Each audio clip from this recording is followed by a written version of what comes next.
each time he would come out, he'd say, yeah, in Van Halen, man, we just push that and we just got to stay on top of it because it makes it exciting. And we weren't feeling what he was wanting us to feel or hear until we got it. And when we got it, like I said, when we first laid it down, it felt a little uncomfortable. And then he said, come on, guys. And we came into the booth and we listened next to him, and he was absolutely right.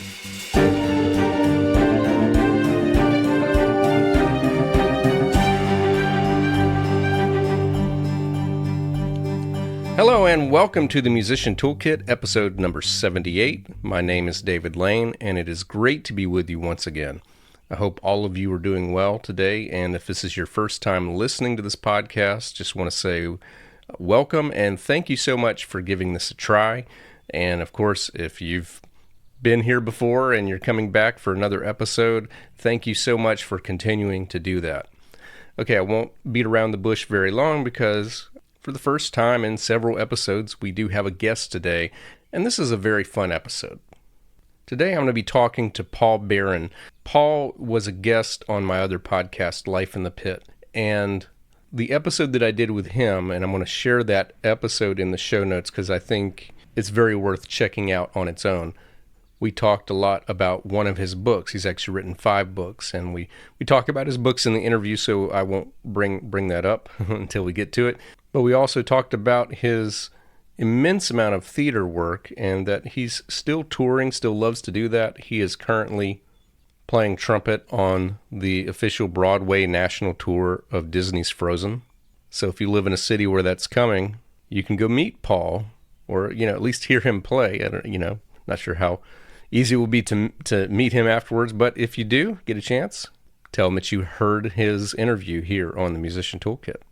We're going to revisit some of the concepts that we talked about before, not completely. If you want a more thorough musical theater overview, I definitely recommend going to check out that episode on Life in the Pit. We're just going to touch on it here. We also get a little bit deeper into something that he had mentioned before that I really wanted to chase for this episode, and that is his session work. You can hear Paul playing trumpet on a lot of the great hard rock albums of the late 1980s and early 1990s, including albums by Aerosmith and David Lee Roth. Again, we're going to get more into that, including, one of my favorite things, which you heard a little bit of it during the cold open, which was a lesson that Paul learned from the recording session of David Lee Roth, learned it from David himself, and was able to apply into a Broadway show and other Broadway shows since then. Again, Paul stays busy and he has a lot of other things that we do, and we'll talk about all of that. So let me go ahead and share this conversation that I had recently with Paul Barron. Paul, it is great to connect with you once again. Welcome back to, I guess, my podcast universe, but welcome to the first time on the Musician Toolkit.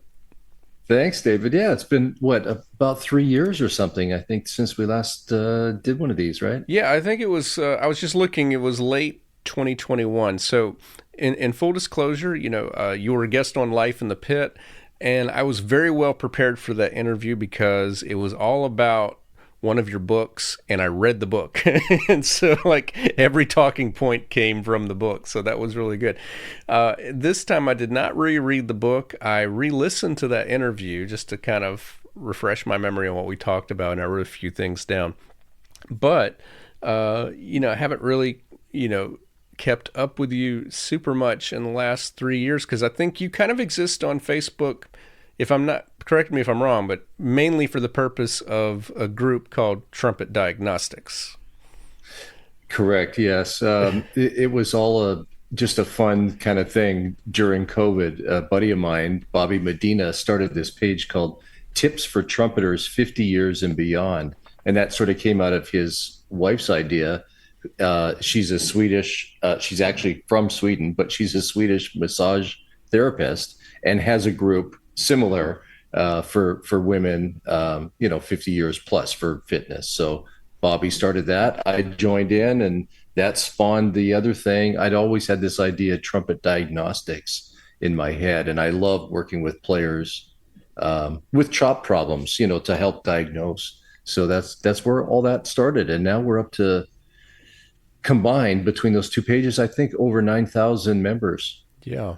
Well, I mean, it looks like, you talk about it looks like a group where trumpets, is it trumpeters or trumpetists? I guess it is trumpeters. Trumpeters, the trumpetist, sure. Well, let's Yeah. start that one Trumpet today. players where they can talk all things trumpet. It looks like Exactly. it's kind of a group where, everyone here plays trumpet. Is it's like one of my groups. It's all about that I'm not an admin of, but it's all about one of the platforms I use for collecting payments and doing scheduling for lessons, and it's called Fonz. And you know, a lot of the people there are music teachers, so there's a lot of music teacher questions. Even though the main purpose is about it's a support group for the app, and making sure that we know how to use it best, and so forth. But that's the nice thing about groups. You get a community together and you find out you have other things in common, and you're able to talk about that.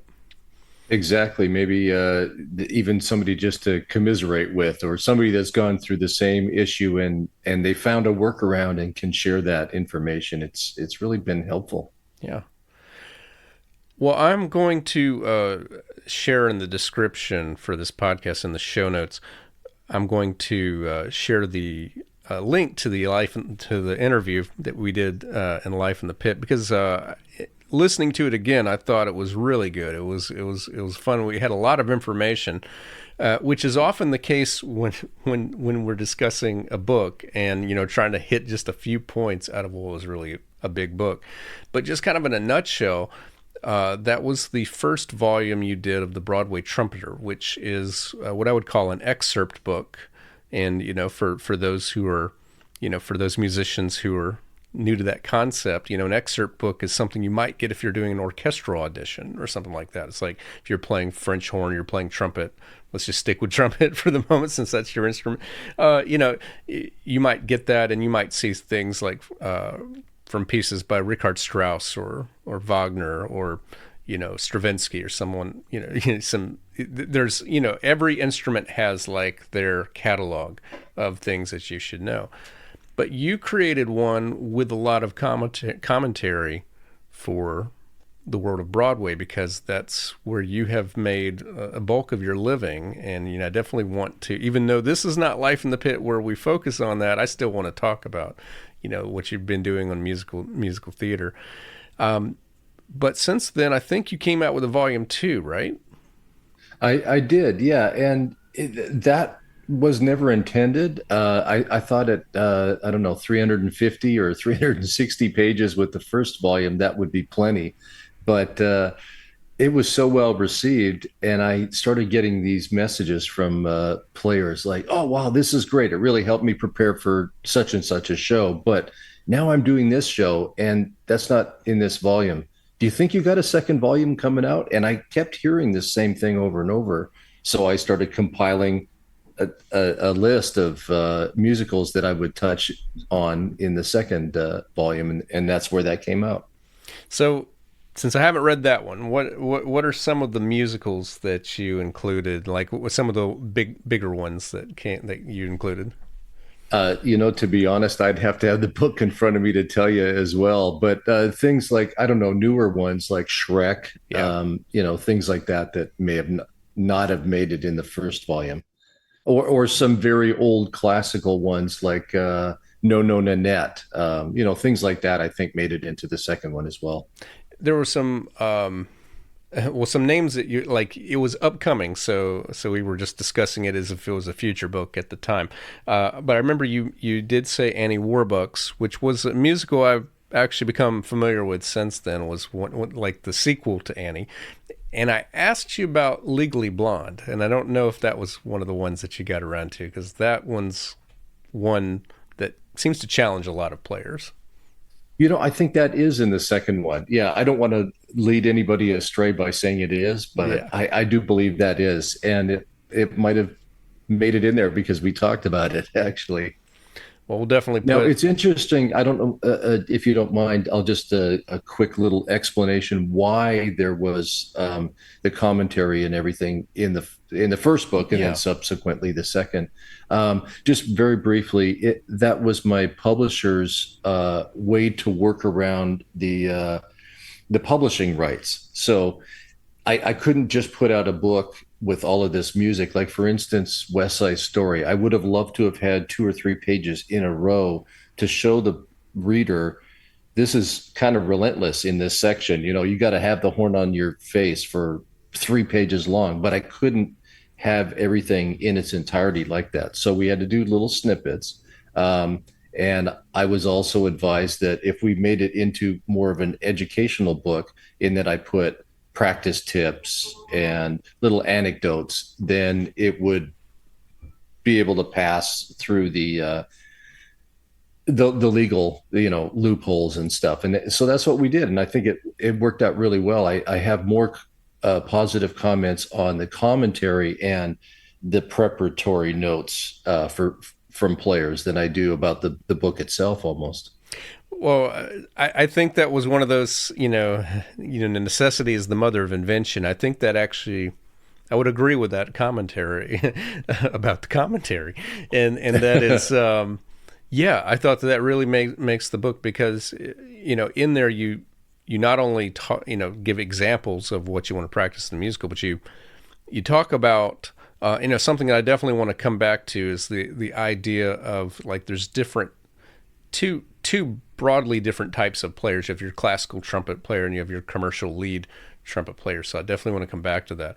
But you talk about, like, who this show is better suited for, and I think one of the things that you said in the original interview is not to say, well, you definitely only want to take the shows that you're suited for, but it might be, if you're going to take this show, you might want to work on certain skills so that you are suitable for more variety of shows. So I think let's just kind of get off the rails here. Let's talk about that. What are the types of trumpet players that, well, I mean, we'll just take a couple of things, because I can kind of quote this from the original interview. Let's just take something like Into the Woods versus Dreamgirls. So these are two shows that you've done before, and just describe the types of trumpet techniques you need for either one. Well, I would say Into the Woods, you want to have somebody that is very well versed in classical music. It probably leans a lot more towards that than anything. Also, somebody that is sensitive to chamber music playing, like you would have in a brass quintet, or a wind octet or something like that. Not somebody that is just used to hammering parts out. So Into the Woods is a more delicate show for sure. Maybe some more finesse, which is not to say that all shows don't require a certain amount of finesse. Whereas Dreamgirls, specifically or expressly, if you're playing like lead and you have two other players, you definitely need to hammer it out like a commercial lead player. So that means a more strident tone, I guess, stronger to sit on top. Probably you're going to use brighter equipment that sounds, more upper harmonics and so on. So it's more of a big band commercial rock kind of a player that would lend themselves better to Dreamgirls, I think. Are there different types of techniques, such as like tonguing techniques or even tone production? Yeah, I think that comes along with that type of player. A classical player typically would have a more warmer kind of a sound, less higher harmonics, more fuller harmonics, maybe lower harmonics as well, and maybe more of a delicate type of approach as far as the tonguing and articulation, and probably not using a tongue stop as much as what a commercial lead player would use. Yeah. This kind of just fits into kind of the whole philosophy of this podcast, and it was one of kind of self-discoveries, when I started doing music for theater. And that is that musical theater, really, if you want to get a lot of gigs in that, you have to become more of a chameleon. And that means more musical exposure and so forth. So I don't care how well a pianist can play, all of the stuff of Chopin, Liszt, and even Charles Aznavour. If they can't sit down and follow a basic chord chart and come up with some decent sounding jazz chords, that's not going to help. That's not going to be of any help at all on that show, So having some balance and and that's not to say you can't have natural strengths. I would say you could probably be a naturally good classical trumpetist and or trumpeter.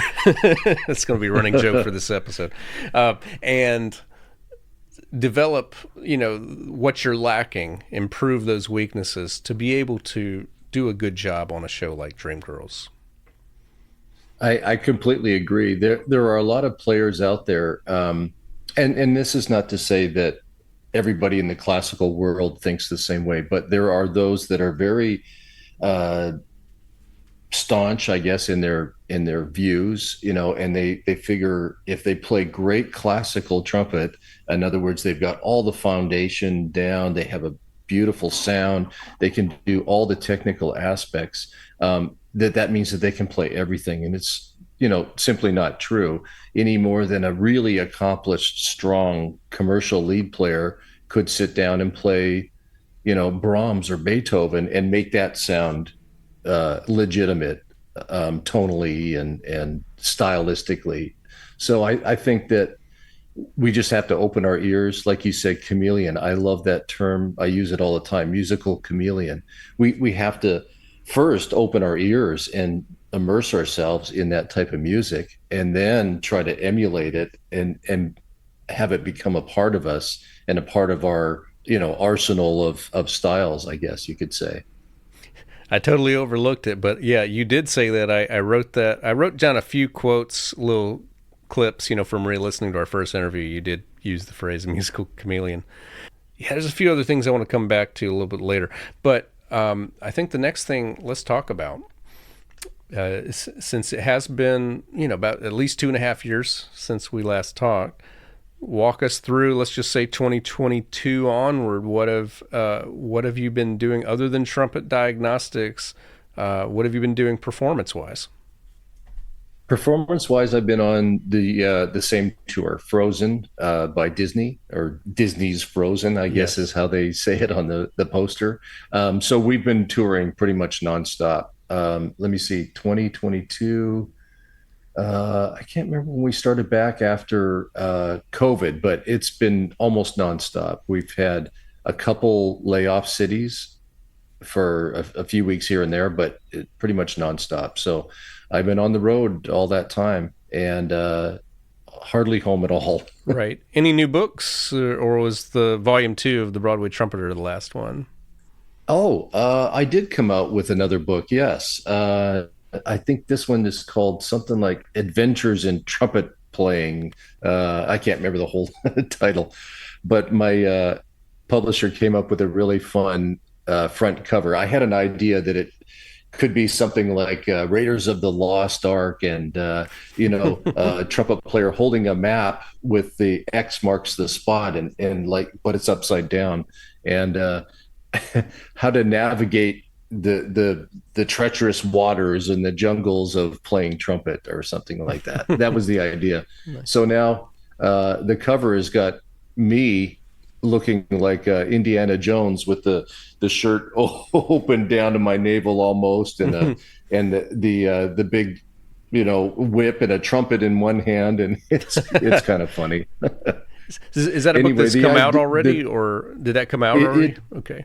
it did come out. Yeah, it's been doing really well, and the idea of my first book, just really simply, I'll a little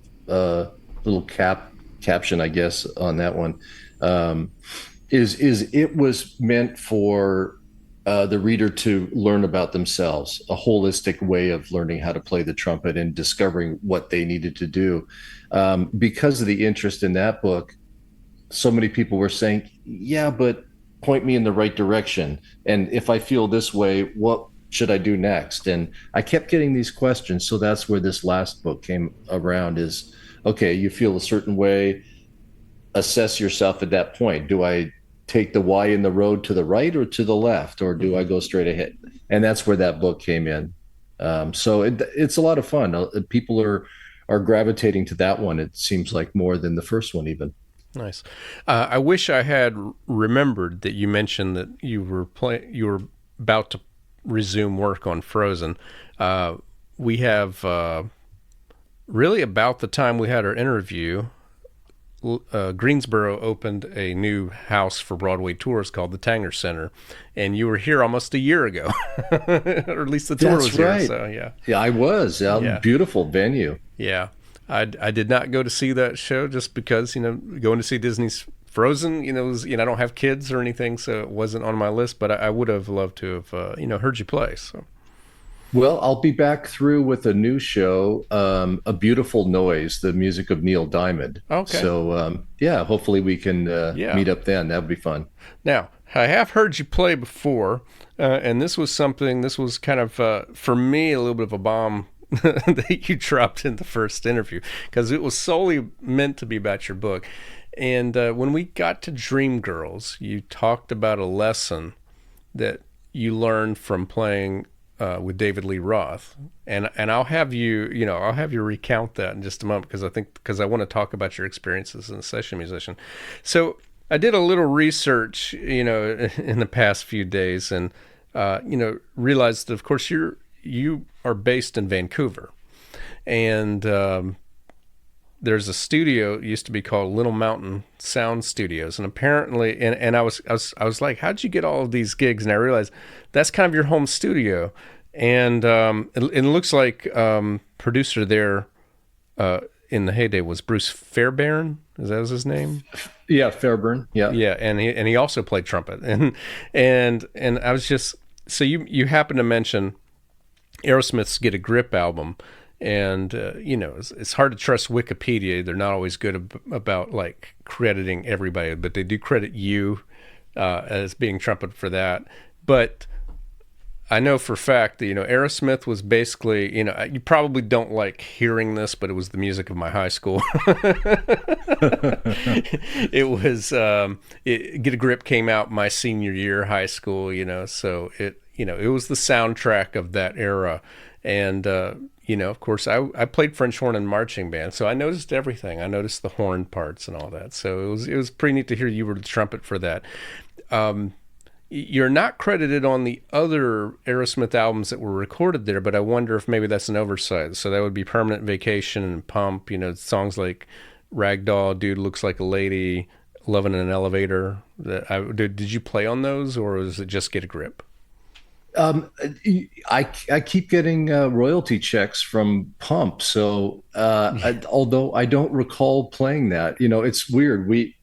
We would just show up at the studio. Sometimes it was a Canadian Airlines, jingle. Sometimes it was an Aerosmith album. Other times it was a Wendy's, burger commercial. So you never knew what was going to pop up. But yeah, that might have been an oversight. I think I've been credited uh, with my name spelled Barren, maybe, Oh yeah. different things like that. It happens. So I was just I was looking about Little Mountain Sound Studios. It's like during the 70s, 80s, and 90s, it became an alternate place for especially your Los Angeles-based artists to go where they wouldn't pay quite as much money as they would in LA. And so, like, these are just some of the albums that recorded during that time. You have Aerosmith, Bon Jovi, AC/DC, Metallica, Bryan Adams, Motley Crue, David Lee Roth, Loverboy, Dan Reed Network, The Cult. And then they became Greenhouse Studios, and they recorded albums by Nickelback, K.D. Lang, Default, and Queensryche. So I don't know how many of those artists you played for, but it looks like, according to your website, you played for a lot of them. Yeah, probably about half. Yeah, and there was a lot of other ones, Bare Naked Ladies and Oh, I can't even think. London choir boys with some weird spelling of choir. There was just a lot. And we Right. were known as Hollywood North back in those days.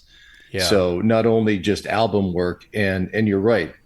These bands like Aerosmith, David Lee Roth, the rest, they would reside in that studio for 3 6 months. They would just block it out, Studio A, and they would just have the use of it 24/7. Not that they used it 24/7, but they would have it available whenever inspiration would happen. So I know you have a pretty funny story about David Lee Roth and about playing on the front edge of the beat. So I'm gonna hold that. Let's wait just a moment before we come to that. Since I know that story, let me ask you. We'll just pick maybe somebody else. We'll pick Aerosmith or anybody else that you played for. Let's just talk about. Give us an idea of what going into a session is like. So, like, you're called and show up at this date and time. I'm going to make an assumption that you're not given anything in advance. You're coming into sight read. Would that be accurate?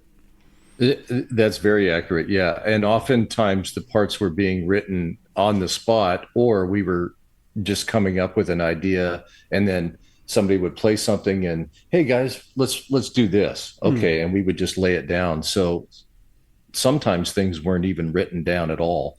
And we certainly never got it ahead of time.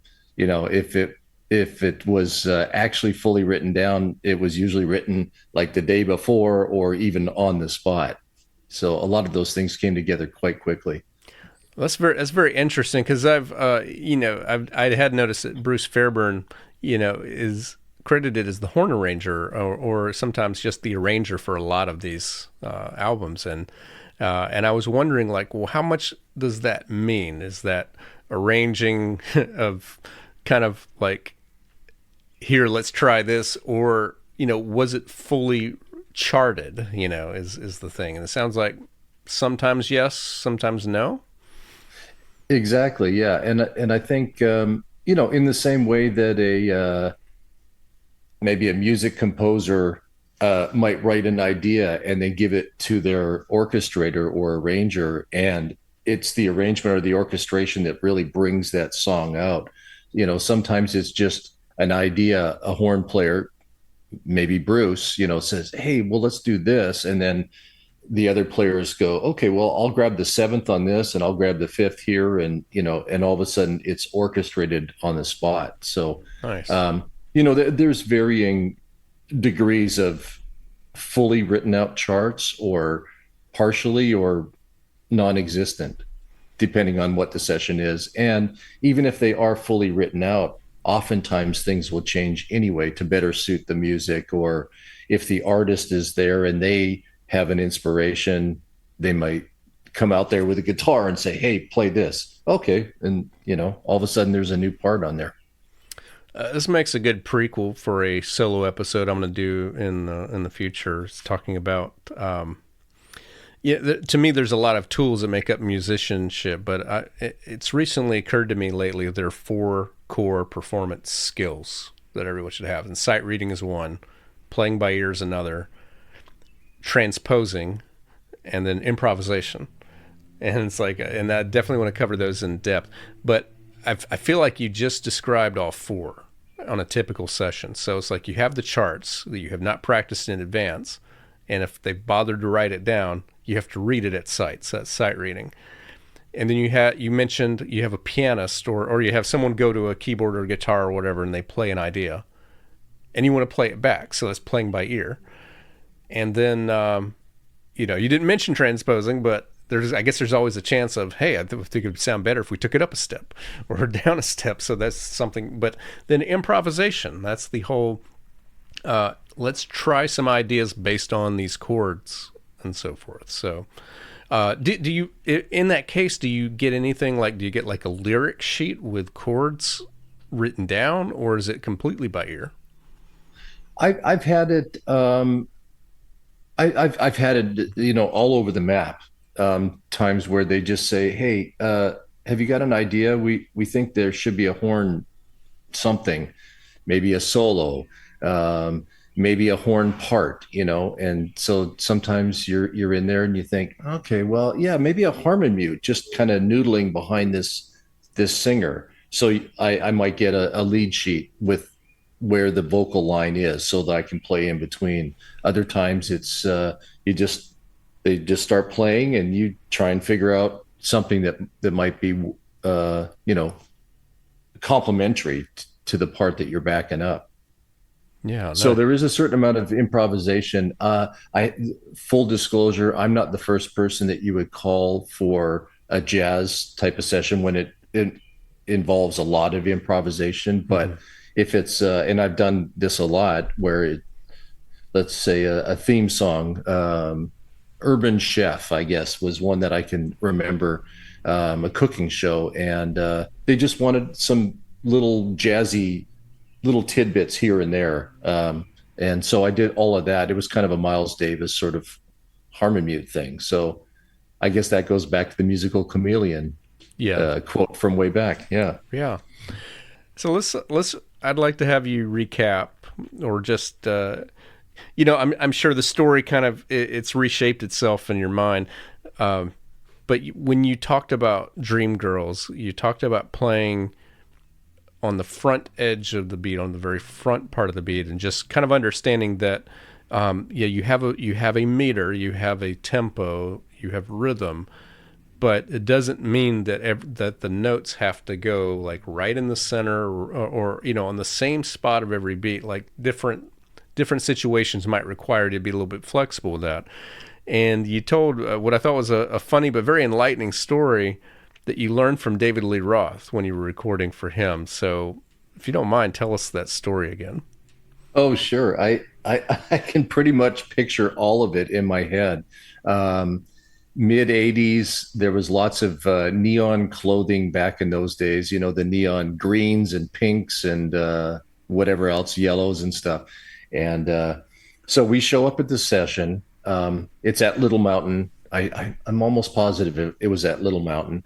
And so we're already in there. We got our gig bag slung over our shoulders, and we're just walking in. And right behind us, this guy with lots of blonde hair extensions and a half T-shirt. Remember those days? Yep.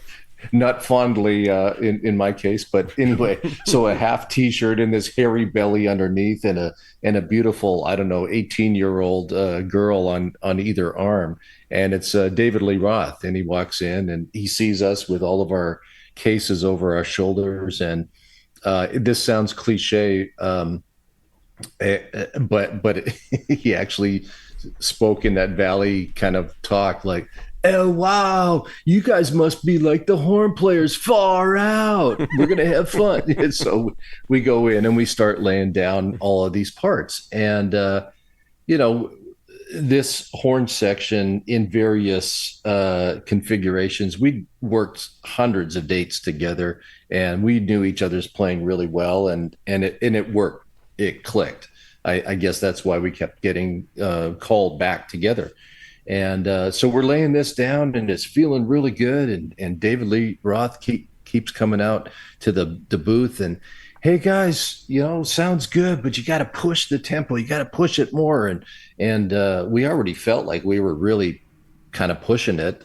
And he went back into the booth, and we laid down another track, and it just wasn't right for him. And he kept coming back out, and finally we just decided to push it to the point where it started to feel uncomfortable for us as the horn players. And so we laid down another track, and he's in behind the glass there. Yeah, you guys are rocking it. And it turned out, and each time he would come out, he'd say, yeah, in Van Halen, man, we just pushed that, and we just got to stay on top of it because it makes it exciting. And we weren't feeling what he was wanting us to feel or hear until we got it. And when we got it, like I said, when we first laid it down, it felt a little uncomfortable. And then he said, come on, guys. And we came into the booth and we listened next to him, and he was absolutely right. It was that forward pushing motion that part really needed to have. And once we got it, we finally felt it then, and he got us to that place. So that was a great lesson. That particular day, I've used that same lesson in many dates since then, and for things like you mentioned at the top of this, was Dreamgirls. Right. Just that commercial kind of forward pushing motion. Now, I think one of that was pretty much exactly what you said before. One detail that I think you mentioned before was that when you really like pushed it to what seemed extreme, that was kind of like, well, he's asking for it. Let's give it to him, and it was kind of a like I got the impression of let's do it so you can hear how bad it sounds, and then the lesson was, well, that actually was the right thing to do, and it was something that you learned new about the process. Now, when you when you were playing that, or when you're playing typically anything, do you have any kind of a reference already? Has the band like record the core instruments, like the guitar and bass, have they recorded already, and you're adding to it, or what do you have to go by besides the click? Well, almost everything is laid down by that point. Mm-hmm. There may be just the final guitar solo to be put in, or they may decide after everything else is done to tweak some vocals, maybe change a couple things. But typically, the tracks are done. And there used to be sort of a running joke that, well, the song is done, but it's just not really making it yet. What should we got to do something. Oh, let's get a horn section Yeah. and put a little bit of icing on it, and then that would be that. And I think that's kind of what happened with songs like Line Up with Aerosmith, is that they were pretty much done. And Bruce Fairburn, they were looking for something else to do. We got to put something else, to make this song special. Turned out to be their biggest selling hit. Yeah. Nice. I'm not saying that that's my doing, but Right. Nice. So I just want to a couple of other things I thought I'd follow up just from our previous interview. I've been talking a lot about mindset lately. So a lot on a lot of my solo episodes, just talking about mindset, been talking about goals, and one, I don't think that was exactly what you said. I think I paraphrased it, but it was talking about when you did the Broadway Trumpeter book. You said a lot of people had thought about it, but nobody followed through. And it's like I pretty much talked about this on an episode recently. I was talking about someone who passed away a few years ago, but she was a publisher, and I talked to her about I have some music that I would be happy to send you, if you'd be interested. She's like, yeah, well, send it to me. A lot of people say they have some pieces, and I check my inbox and they haven't sent them.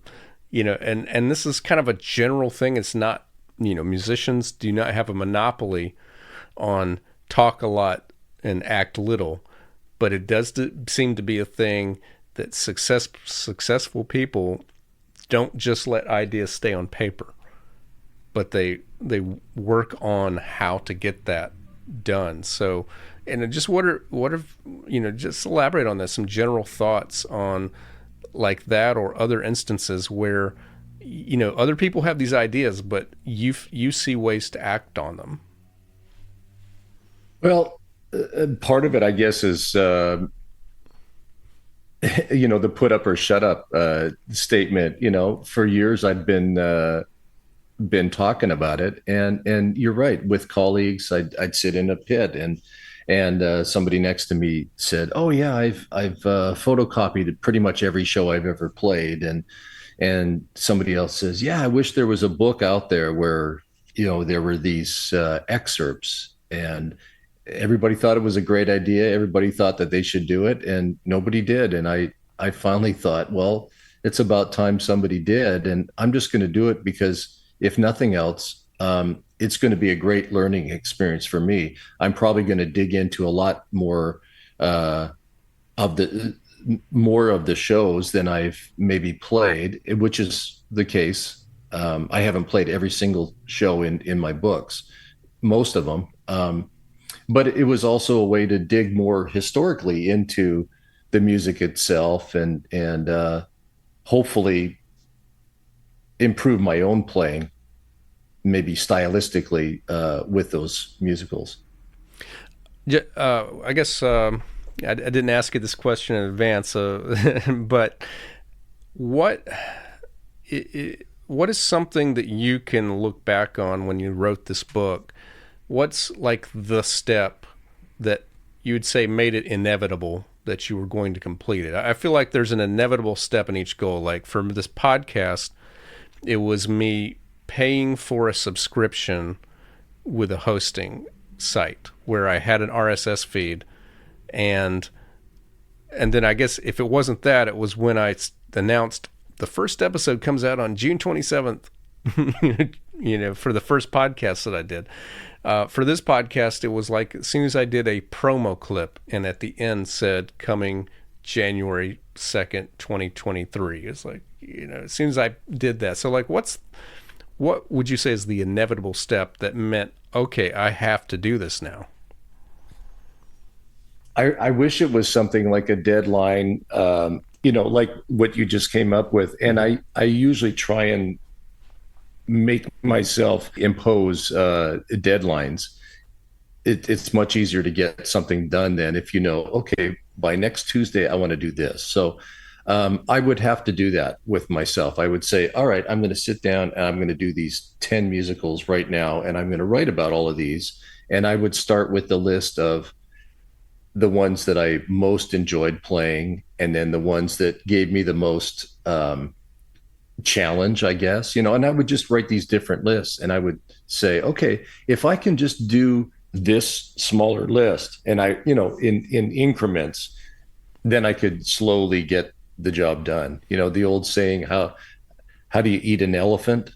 One bite at a time. Right. It's I don't like that saying necessarily, but the point is, Yeah. if you don't make the first step, you're never going to make the journey even begin. So you take that first step and just set up little short milestones, little markers that you have to make by a certain deadline. And that's the way I got through.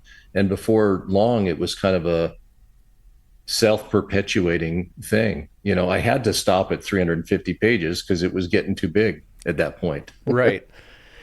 I'm always interested at what point, like sunk cost, what they call it, the sunk cost fallacy. Like at what point that becomes an advantage. Sunk cost fallacy is used to describe a lot of things, a lot of behaviors we have that are not necessarily beneficial.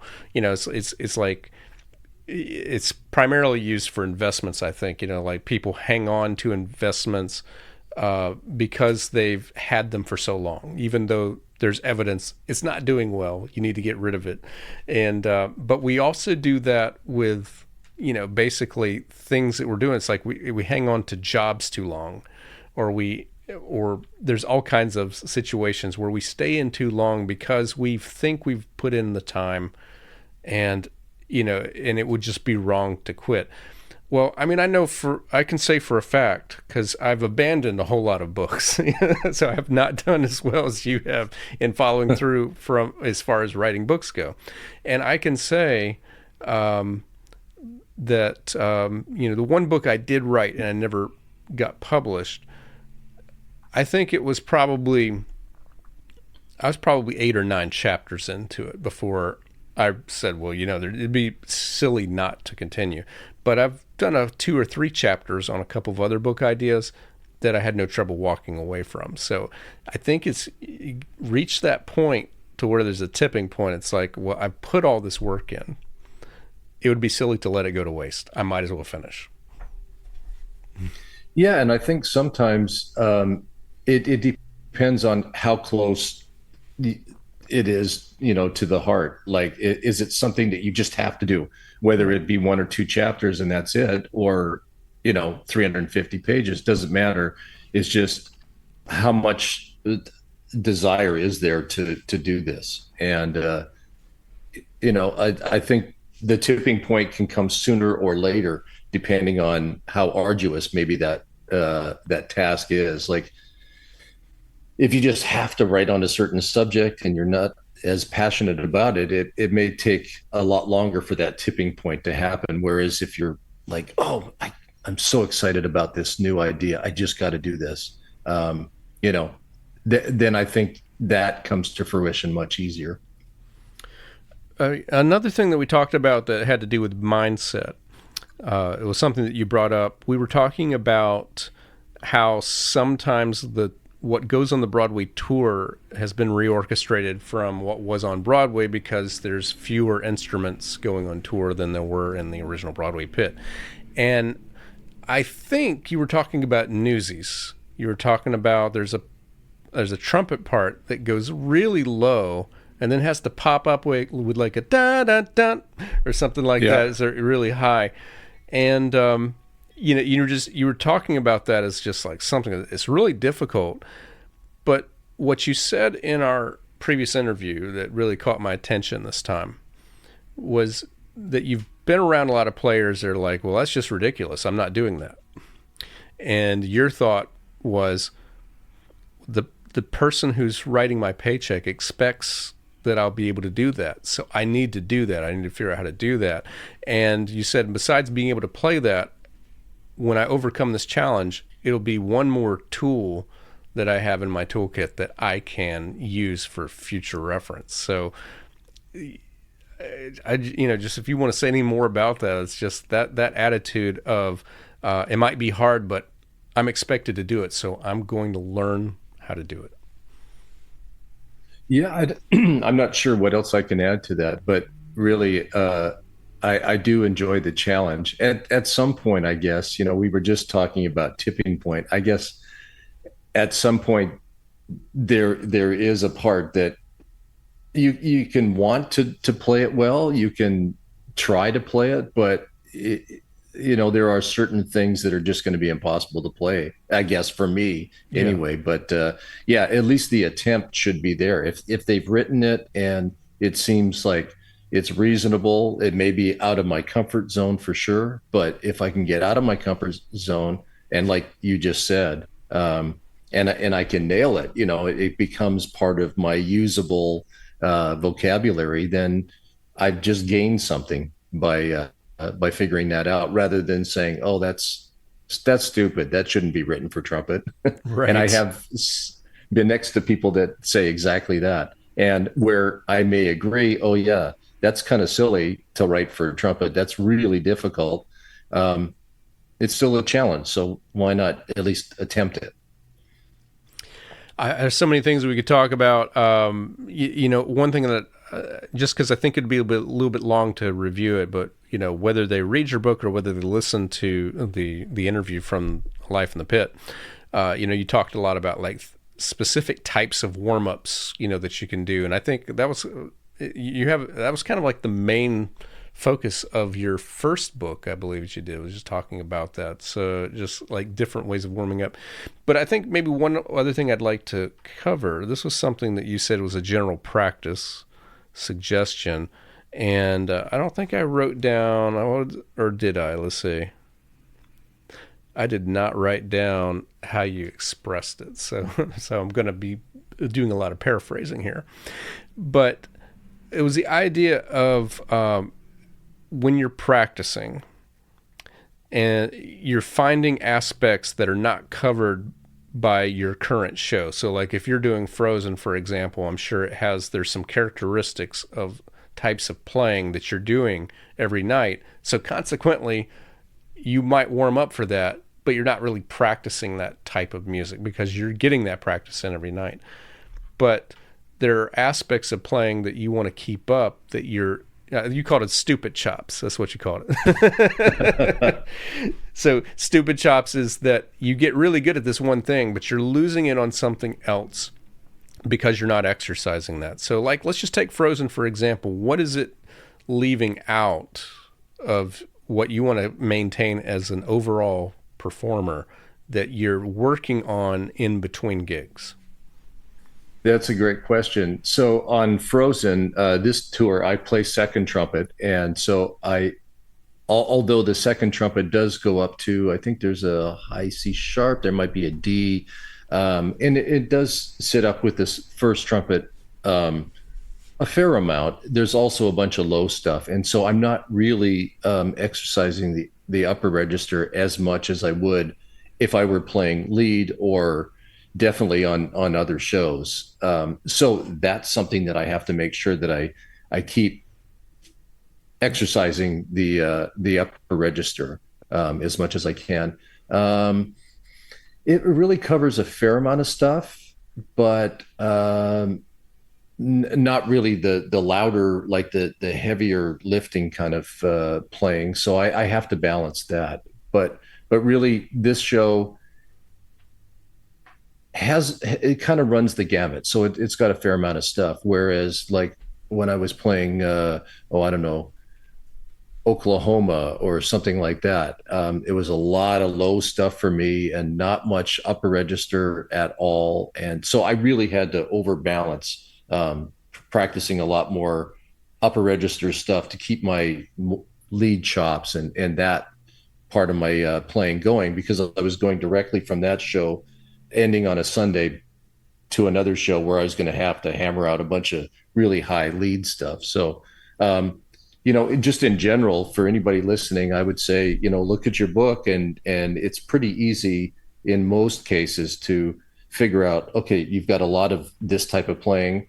What's the counter to that? And then figure out how to work that into your practice. Right. I mean, just kind of going back to a point you made earlier, I would say if it sounds to me like if you're playing a commercial lead style part, you probably want to work some classical style into your practice as well. Exactly. And for me, it's not so much the style of practice, it's more the physical approach. And, Yeah. to your point, if I was doing a real high energy commercial thing to balance that out, I would do more lyrical playing and, yes, work on my classical sound to make sure it's nice and round and you know, not as strident as I would be playing on that commercial show. Oh, excellent. Again, well, a lot that we could cover. I know that, for example, like on Facebook, you're kind of there just to appear on your group, but where share anything that you'd like to as far as how people can either follow you, find out more about you, or buy your books, or anything you'd like to share. Well, I have 5 books now out, and they're all available on qpress.ca. So that's the letter Q press.ca for Canada. And they're all available there. I'm still on the Disney's Frozen show until September 1st. And then I have 2 weeks off, and then I start A Beautiful Noise, the musical, Neil Diamond. And so we'll be coming to a theater near you, I guess, somewhere. It's This one is going to be moving a lot. We're almost all 1 week stops with about 5 cities, I think, in the first year that will be more than 1 week. LA, San Francisco, Detroit, St. Louis, a few cities like that. So I guess a question I hadn't planned on asking, just since you mentioned that, moving every 1 week, the common thing that I hear from people I've talked to before who do tours is how it gets to be a bit of a grind. It can be kind of wearing out. But they say that when they're in a city for 2 or 3 weeks, if you're moving every week, are there ways that you deal with that, or that to kind of keep your mental and physical health going strong? It's really funny. I've noticed this and about myself, in that if it's a 1 week city stop, I primarily just live out of my suitcase. In other words, I just grab what I need, and I repack after laundry back in there, and then that's my sort of pattern for the week. If I'm in a city for 2 weeks or longer, I'll actually take things out and put them in the drawers, and then put my suitcase, away. So it's the readiness, I guess, to move on to the next city. It depends on how long that current stay is. Right. And I would say for younger players starting out, don't party too hard. Right. Know that you're on that tour for a reason, and that's to play the show. The rest of the stuff is all the gravy, the social part of it, all the rest of that stuff that should take second place to doing the job. And I've been in many situations where players around me, that's not the case. They're yay partying like crazy, and oh yeah, and by the way, I got to play a show tonight. Oh yeah, that's right. Sorry, I interrupted you. You shared your tour information and your book information. Was there anything else that you wanted to share as far as like following or keeping up with anything? Oh, no, I mean, just anybody that wants to go to my website, it's paulbarron.net. That's it. Yeah, there's not a whole lot to follow. You'd have to be fairly bored to follow Yeah. me, because I play shows, and I don't have another book in the works at the moment. But the five that I do have out seem to be doing fairly well. And uh, when Q Press puts out a sale, I'm always in the top 10. So I feel really proud about that. Nice. Well, it's been great talking to you again, and I was glad to especially kind of hit some highlights on your session careers, as well as the detailed conversation we had about your Broadway book and your touring career. So I really think it's a great pair of interviews. So, I would even tell Life in the Pit people, come and hear this one as well. So it's been great talking to you once again. So thanks for coming on. Well, thank you, David. Yeah, it's always fun to talk with you, and I look forward, if we get another opportunity, we'll do it again. Absolutely. And that's going to wrap up episode number 78. If you enjoyed this interview, I would appreciate it if you would be so kind as to share this episode on your news feed, in your social media, or in an email or in a text, or just someone you think that might enjoy this episode. Also, feel free to reach out to me with your thoughts, either privately by going to davidlanemusic.com, where you can fill out a contact form on the homepage, or you can visit the section for this podcast, the Musician Toolkit, and find all of the past episodes. If you'd like to leave a voice message for me to consider leaving on the podcast in the future, you can do so by going to speakpipe.com/musician toolkit. Again, that's going to wrap things up for episode number 78, but I'll be back with you again next week. Until then, thank you so much for listening.